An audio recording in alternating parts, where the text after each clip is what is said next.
everybody. Welcome to another podcast episode. If you are not tuning into my Instagram stories from Australia, you need to because my bachelorette is happening soon and God knows what's going to go down for that. I have been given the most hilarious kind of things that I have to be prepared for. I really don't know what's going to happen. And at the time of you listening to this, I haven't yet had my bachelorette. So things will be happening with that.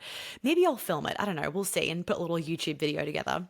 I would kind of almost like to film it just to my own memory, and then maybe I can pull snippets out for you guys. Oh, all the dogs are joining. If you can hear their little pitter-patters, sorry about that. Okay, so before we jump in, I am doing my masterclass Becoming Her, which we also did last year, which you guys absolutely loved and got so much value out of.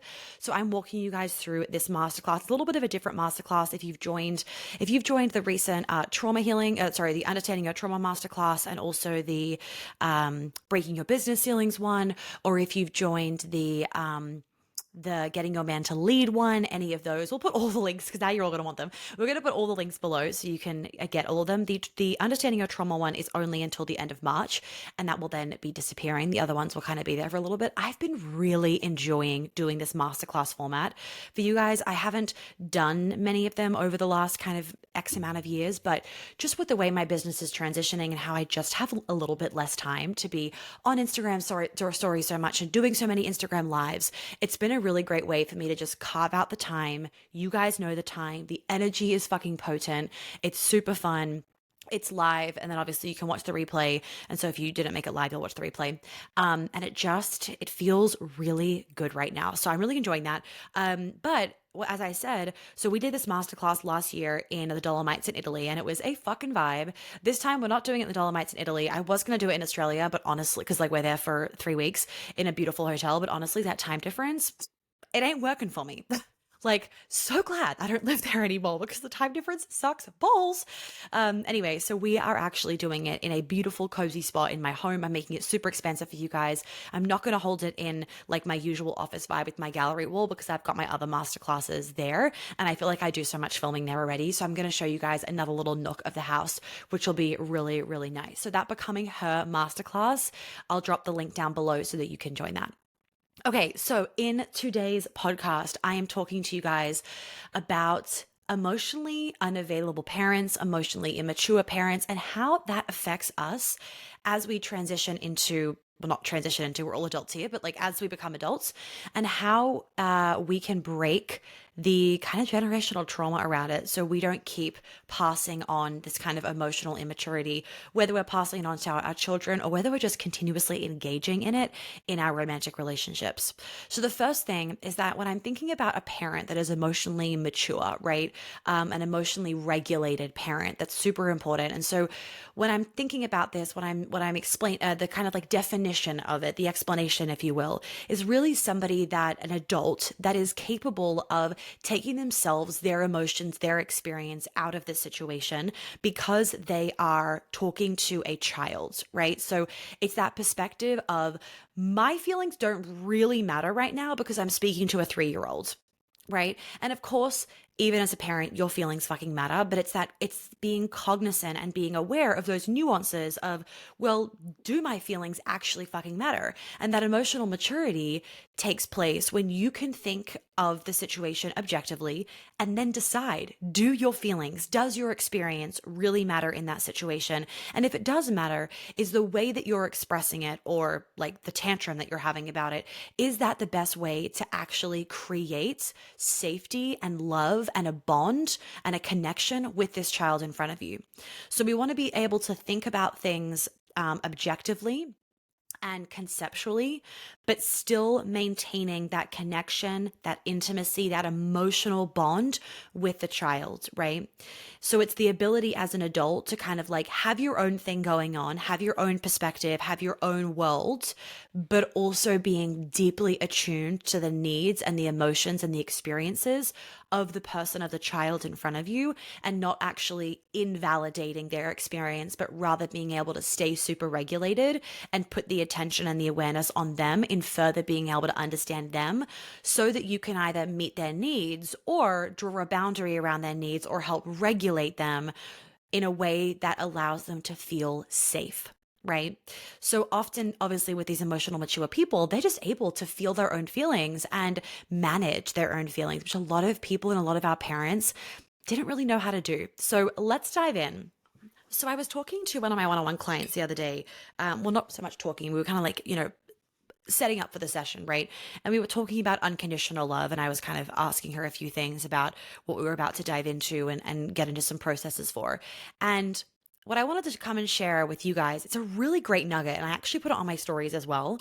So if you have grown up in an environment where you did not know what unconditional love feels like, you will not know how to give unconditional love to yourself or to others. We can get very stuck in a shame loop and be very degrading and hurtful to other people because we think that our bodies think that it's normal to only get conditional love. Our nervous system thinks it's normal to only get conditional love.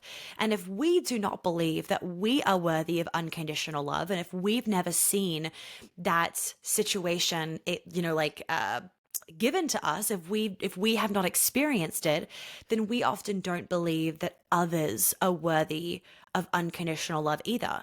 And so then we end up giving very conditional love. So that conditional love, just to be really clear for anyone that doesn't fully understand, right? Unconditional is like you could do the worst thing in the world and I still love you. That conditional love is when you behave like XYZ, when you do ABC for me, then I'll love you. So as soon as your partner is being a little bit of a dick, you then withdraw your love. As soon as your child is having a tantrum, you withdraw your love from them and you shame them for it. That is unconditional love. You are conditionally loving them. You are choosing when to give them love, and then you are removing, retracting, revoking the love in other times as a way to try and punish them because often you're wanting to be seen.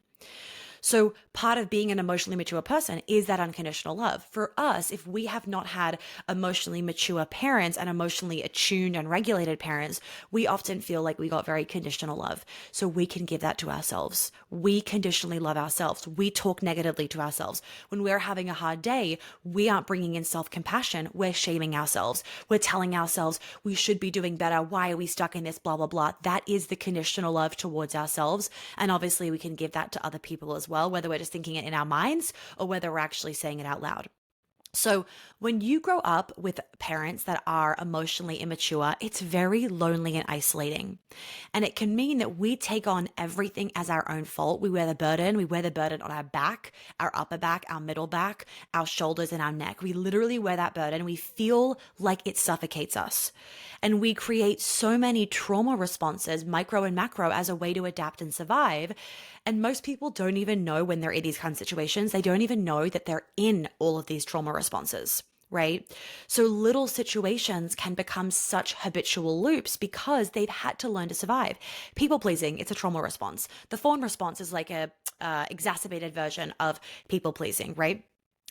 You manipulating other people, that's a trauma response, right? You eating as a way to shove down your emotions, trauma response. You not eating as a way to get control, a trauma response, right? There is so many different things that we can do that we are not consciously aware of, and we do it as this way to try and kind of survive. We do these things because we've had to as a way to adapt and survive those situations where we did not feel safe, loved, seen, respected, honored, etc. Let's remember that as children, we cannot understand things the way that an adult can. So it's very easy right now to look back on, past situations that happened when you were younger and be like, oh, but like, I now understand my mom's perspective. Well, that's all beautiful and dandy, but as a child, you didn't understand that perspective. As a child, when your mom was just yelling bloody murder at you for frankly no really good reason, you felt like you were in such great danger that you could die.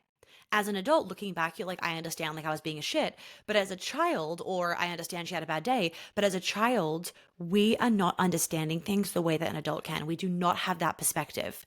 We have no way of identifying in that situation as a child, in that situation, oh, there is a lack of emotional intelligence. There is a lack of emotional regulation with this parent. This is a them thing. And unfortunately, I'm the punching bag. No, we don't understand those things.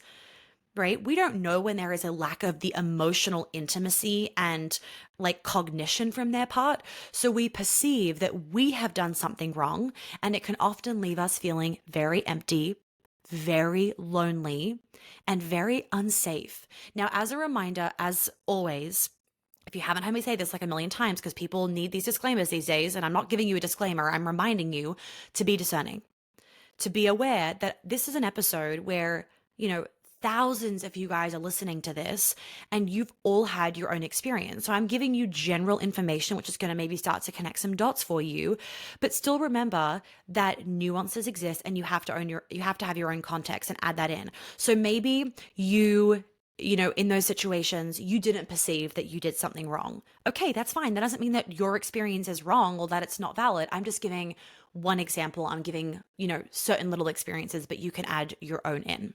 So this emotional immaturity that we see from the parent can show up in obviously many different ways, a lot of different kind of mechanisms as the way that they show it. But the most common ones that I see in parents are that the parent always plays the victim card.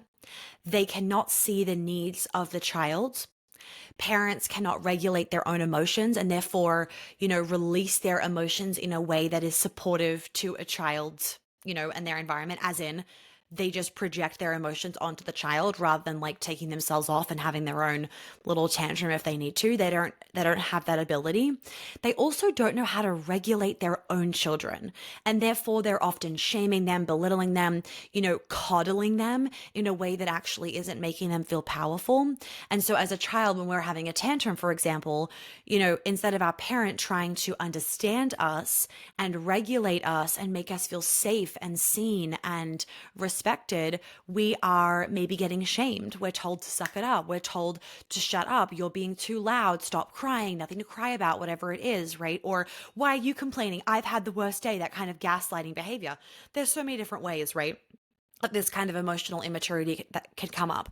What I want to remind any parents listening to this of really quickly, I did an episode on this maybe a year and a half ago.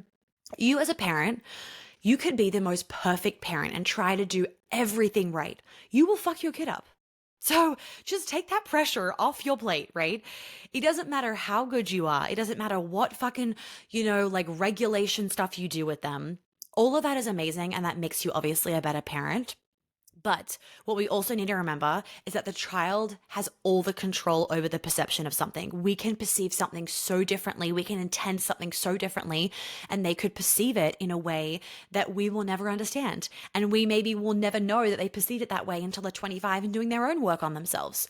What you just want to feel really, like strong in and kind of like grounded in as a parent is that you're doing everything that you can, is that you're drawing healthy boundaries. You are regulating your kids as best you can.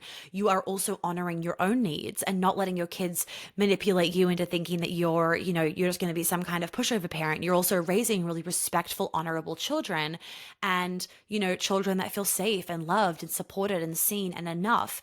But just know that by you listening to this podcast, you're already raising better children, okay? And it will never be perfect. And I remind my fiance of this because sometimes he's like, oh my God, are we going to be those fucking parents that are like, meh, meh, meh? And I'm like, babe, no, we're going to fuck our kids up no matter what we do. It's fine. And he laughs about it. He's like, oh, thank God. I remember the first time I told him that, he was like, thank God. Because sometimes I go on one and he's like, oh my God, what are you, like, he's like, no, we're not doing that. We're not doing that.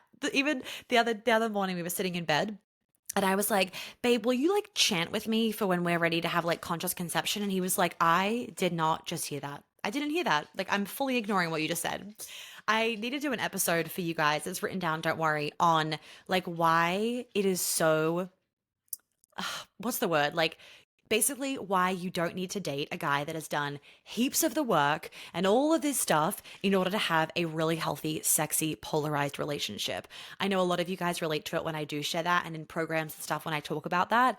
A lot of you guys really appreciate it. I know that for many of you, what you appreciate about the Q&A time that I am doing in the New York immersion and the Paris immersion that we did in the recent Melbourne immersion, what you appreciate is that he has no idea about this world.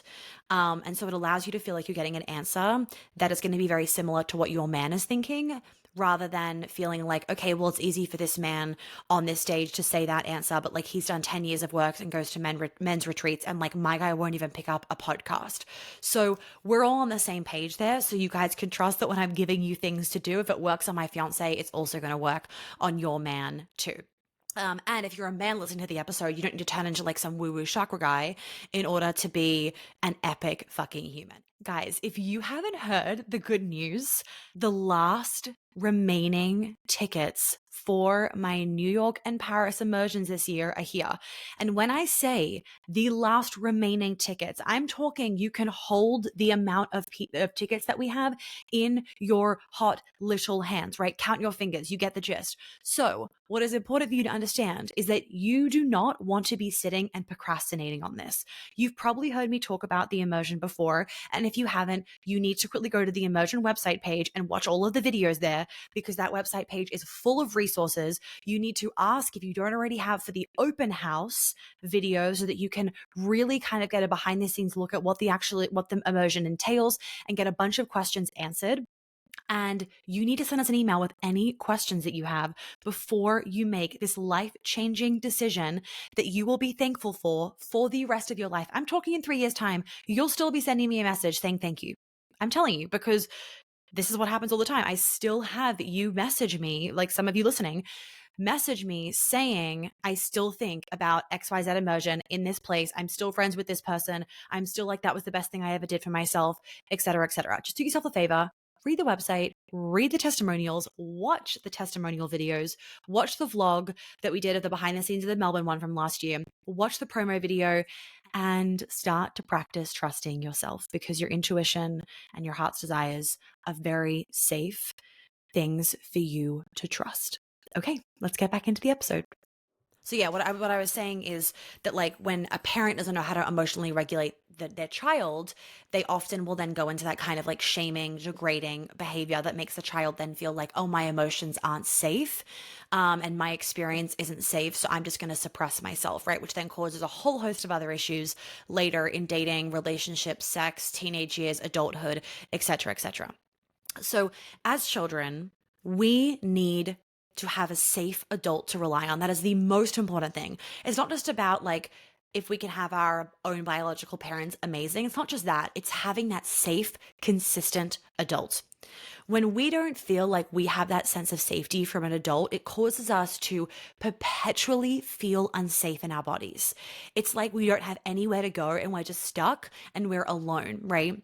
So the emotional intimacy and connection that we get from our caretakers, that is what allows us to feel safe or unsafe in the world. So when our parents are not emotionally mature or not able to meet our needs, often what can happen is that we shut down our emotions and our needs as a way to create the illusion of safety. So we think that we are safe. We think that we are okay, but really we are just shutting ourselves down as a way to survive. And let's remember that the most primitive part of our brain, that tells us that whatever feeling is familiar is safe.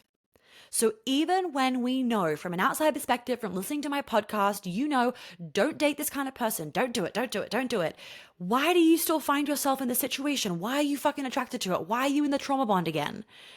We find ourselves perpetually in the same situation because to our body and our nervous system, it feels familiar and normal. And even today on one of my calls from one of my clients, she was like talking about, we're kind of like, you know, we were doing a bunch of things. And she was like, oh, I replied to my ex's text message the other day, and I was like, oh, okay, how'd that go? And she was like, well, I did the thing I shouldn't have done. I was like, okay, I'll see you later. And then I, got in the car and I drove to see him. I was like driving to see him, and I called him to let him know he was on my way, and he wasn't picking up. And I was like, fuck this, went to his house. And he, had the usual excuse that he's always given me like every fucking time, blah, blah, blah, blah. We all kind of know what I'm talking about. I'm giving this very, very vaguely because obviously it's a personal story for her. And she was like, and I was like, okay. And like, what happened when you went? She was like, I was disgusted. Like, I have no interest in ever hanging out with him again.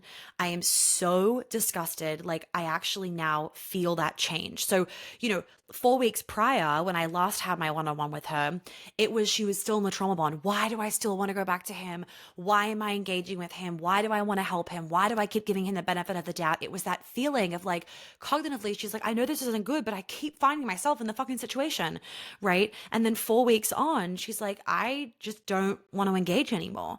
And it was that full nervous system change. And this happens time and time again. I shared with you guys another story from a past one-on-one client. A similar thing happened. We were working a lot on like changing the kind of guys that she was dating. And, in the past, if a guy didn't reply to her, she'd be fucking spiraling. And now when a guy doesn't reply to her, she sent me a voice message, this is like months ago. And I shared it with you guys on Instagram. And she was like, and she just described it so well. She's basically like, I literally now feel gross by him. Like, it is such a turn off. And I'm like, no, like literally no interest. I have no desire to engage with him ever again. Even if he replied to me, I'd be like, no, delete the message. Literally, there's no charge around it. No, like none of that like trauma bond of feeling like pulled towards him for a fucked up reason. And what I love about this is hopefully these kind of two very general-ish, sorry, but general examples help you to just kind of become aware of there is such a difference between cognitively knowing this person's behavior, whatever isn't good for me, and then the actual somatic visceral shift. And that somatic visceral shift is the result of changing the wiring and the response in your nervous system and healing that root stuff. So the root stuff for like one of these clients, for example, was her not getting her needs met from her parents. She had very emotionally immature parents. Her parents could not see her, could not meet her needs, could not emotionally regulate, and all of that was dumped on her. So for her whole life, she made everybody else's problems her own, right? She kind of had this venture of just always trying to fix people because it's that whole quest of, well, if I fix them, then they'll love me, then I'll be chosen, then I'll be seen, then I'll be unconditionally loved, which just is not the way that it happens. But we think that by like, chasing them, we're going to prove to ourselves that we're then going to be loved. The real way to love yourself is to stop abandoning yourself.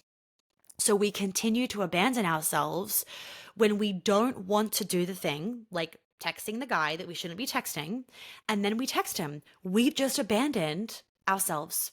We've abandoned what we know we need and what we want for ourselves. Right? We abandon ourselves when somebody crosses a boundary and we just go, okay. And we let them cross the boundary. You've just abandoned yourself again. And I'm not saying this to shame you or anything. I'm saying this to bring awareness to it is so fucking easy to be in this cycle, not because you want to be, right? And actually some of us do want to be because a lot of us love to be the victim, but separate to that, not because you want to be, because I don't believe you want to be. We stay in the cycle because that is the way that our body has been wired. And that is the only way that we know how to do things. Very simple. So the answer is the rewiring, the reprogramming, the healing of your nervous system. And I know like someone left a stupid fucking review the other day on the podcast, and I did like an Instagram story about this of like, God, the takers, right? I've noticed these days that, I'm not just saying for me, I really don't give very much shit at all, but I was watching some other creator kind of share how she's feeling so burnt out these days by social media because people are just taking, and they always want. There's always some criticism. Somebody has to fucking give. There's always like something she's not doing right, right? And it's just this constant feeling of like people are just taking from me and never actually just saying thank you. And people, if you're not in this kind of world of any sort of online creation, often we think that it's so quick. Like, oh, it just, it took Monica 30 minutes to edit the podcast. That's it. It actually takes about 4 to 5 hours for me to plan. Like this podcast, I spent about 30 minutes planning, to then record. Then there's the production. Then there's decision making on various things like titles, description, blah, blah, blah. Then there's all the assets that have to be made. Then there's the promotion, the trailer. Like there is a good 4 to 5 hours that goes into every podcast. Anyway, my point is that somebody was saying in the review, and the last time I talked about this was actually in 2020, because you guys are amazing, but this bitch wasn't. She was like, I love this podcast, but like I don't want to hear about her programs. Like she just needs to tell us how to heal or whatever. And I'm like, oh my God, like people are so unaware. If I was to tell you, by the way, I don't know, right? Like, I know you're listening to this, you know me. I don't know you. I don't know your background. I don't know your trauma. I don't know what's going to trigger you and then send you into a greater sense of a trauma response and spiral you. So it would be so unethical, so immoral and so fucking wrong for me to be like, oh, here is how you heal your nervous system. Like, let me just take you through a process that is so general and you have no idea how to actually lead yourself. Like, that would be actually dangerous. So if you do actually want to stop just taking. I'm not saying that you are, by the way, listening. I'm just like saying generally, like, are you just trying to take and not actually valuing yourself and unconditionally loving yourself into realizing, you know what? Enough of the free. Let's get me into some fucking paid shit and let's see some transformation happen. And let's see the return on that investment, which will be 50 fold. Look at the hundreds of testimonials. I was saying this to Meg. Meg was saying this to me the other day. We have so many testimonials, ladies, that I actually am so behind. I'm about 6 months behind on posting testimonials to my Instagram because I get so many, and I'm obviously very busy during the days, but I get so many that I cannot keep up. And if I was to keep up, there would be about at least 7 slides a day on my Instagram story of just getting those testimonials out. So like they're always updated on the website, but not on my Instagram. And so my point is that if you are actually wanting to do some of that healing and the nervous system, not just the nervous system regulation work, but the actual healing to get you out of these cycles that we've been talking about today, please reach out so we can make sure we organize to get you into the best program for your unique situation.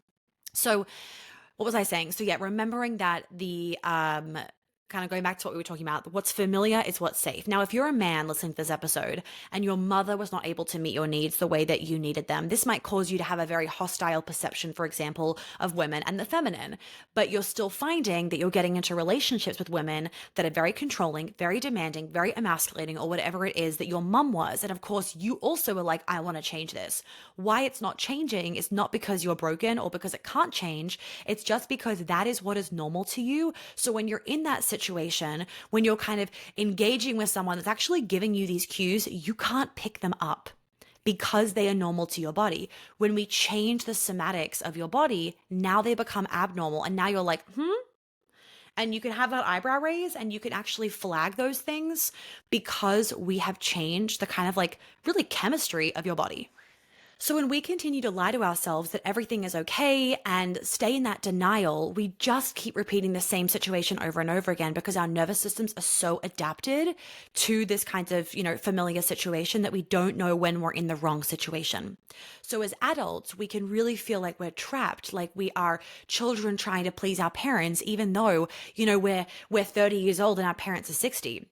Let's remember that the feeling of being alone or abandoned isn't just through romantic relationships. It's also in platonic relationships, right? Whether it's friendships or family members. And obviously romantic situations are different because there are different hormones involved to a different level. And we're having, that level of intimacy that obviously in normal situations is not being had with parents.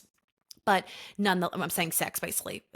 Intimacy is had with parents, but that level of intimacy and sex shouldn't obviously be had with parents. But nonetheless, we can very much still feel at the mercy of our emotionally immature parents. And it's not just that they need to fix things. It's actually like, how can we take that pressure and expectation off them? Because a lot of them aren't going to change. They're 60, 70, 80 years old. Like, let's take the pressure and expectation off them. They've done the absolute best they can. Let's remember that they have done the best they can.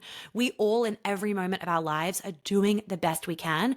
Let's take expectation off ourselves. Let's take expectation off them and shaming and whatnot off ourselves, thinking like, oh, I should have done better, last year, when actually you did the best that you could. Let's remember that we're always doing the best that we can. Okay. So with our parents as well, but you have the opportunity to actually do some healing work in a way that will transform your relationship with your parents without them needing to really be heavily engaged in it. So last thing I kind of want to share with you guys is when we don't break this cycle, it means that we pass it on to the people around us. We normalize it for ourselves.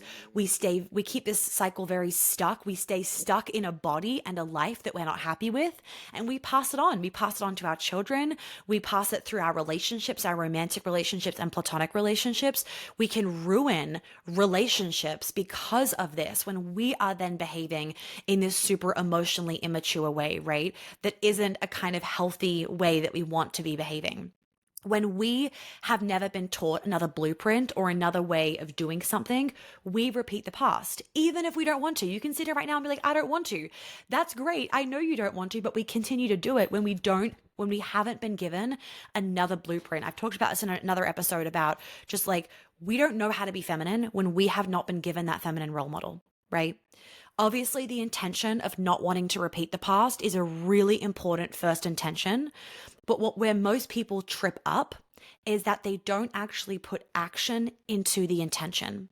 They think that just by wanting something different, you get something different. But like I said before, when your nervous system has been wired a certain way, until you change your nervous system wiring, until you heal the wounds where you are kind of like you're reenacting them out in a really unhealthy way because of the upbringing, until you heal those things, the wounds, the micro traumas, the macro traumas, your nervous system, and literally change the way that your body is functioning on a subconscious level, a real change cannot occur in a sustainable, effortless way.